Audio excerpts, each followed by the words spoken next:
Hey guys, Andy Tran here with Embark Outdoors. A little bit ago I did a review on the Thrunite T30S flashlight, and just recently they came out with a second version, the T30S V2, which is what I have here.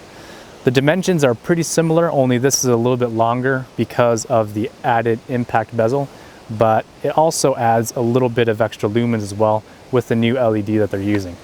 I'm going to bring this to the ringer both outdoors and on the range, so check it out. The V2 has a cleaner, yet slightly more aggressive look than the first version. Most notably the addition of the stainless steel impact bezel. And the V2 has an upgraded LED which pumps out 860 lumens. Although the button configuration is exactly the same, they changed the mode button to a glow-in-the-dark one. And they also made a more secure pocket clip. The flashlight comes with a carry pouch exactly the same as a version 1, a lanyard with 2 slides, 2 spare O-rings and also a spare back button, and a sleeve to use in conjunction with CR123 batteries. The side back button cycles through the modes. You can also hold it down for a strobe, which will cycle through fast and slow strobe.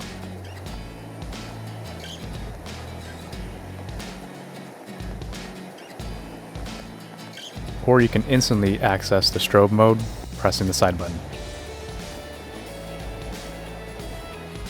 This flashlight is powered by one 18650 rechargeable lithium-ion battery, or 2 CR123 batteries with the sleeve that I mentioned before.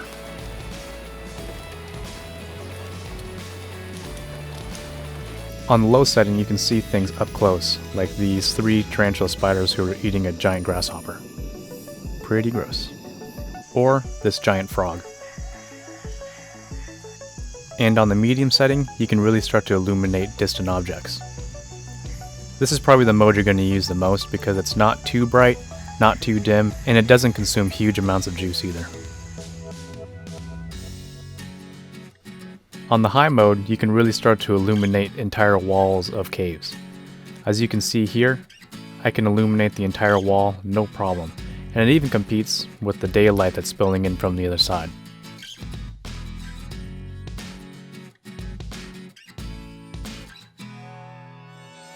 And in this mode, it makes a really sweet lantern as well.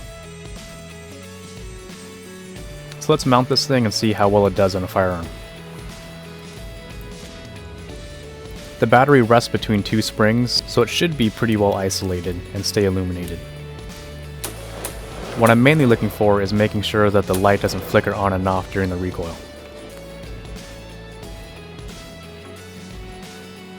And it seems to handle a very modest M4 very well.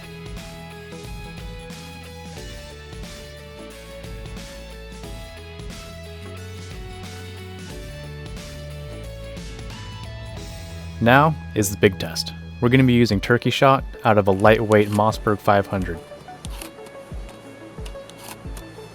And according to my calculations, this particular setup is putting about 60 foot-pounds of energy into the shoulder, and also into the firearm. Unfortunately, the flashlight didn't pass the shotgun test.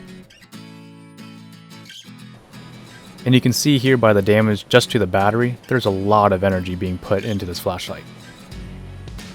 So that is the T30S V2 made by Thrunite Flashlights. This flashlight is a pretty sweet outdoor flashlight, as you can see by the cave footage and also the jungle footage. It has a really high lumen output and I really like the beam pattern. However, where it did fail was in the firearm department, which is kind of unfortunate because the way the controls are and how the operating features work, I really think it is geared for a more tactical application. That being said though, if you're using it for something like an AR-15, there's not much recoil, if any recoil at all, in an AR-15, then you're probably fine, especially in a home defense situation where you're not going to be taking it on the field, throwing it in trucks and getting it banged around a lot. The regular everyday abuse, I have not gotten to this flashlight yet because it did break in my firearm field testing. But when it comes to high recoil firearms like a lightweight shotgun, 12 gauge, and shooting something like slugs or turkey shot like I am right now, I can't guarantee that it'll work for you, so I can't guarantee to use this if your life or your job depends on it. That being said though, I am a lightweight kind of guy. I'm about 165-ish, and I'm wearing a lot of layers because it's a little bit colder out here and it's raining. So there is a lot of space, you know, for the recoil to take up that extra fluff and insulation in my clothing.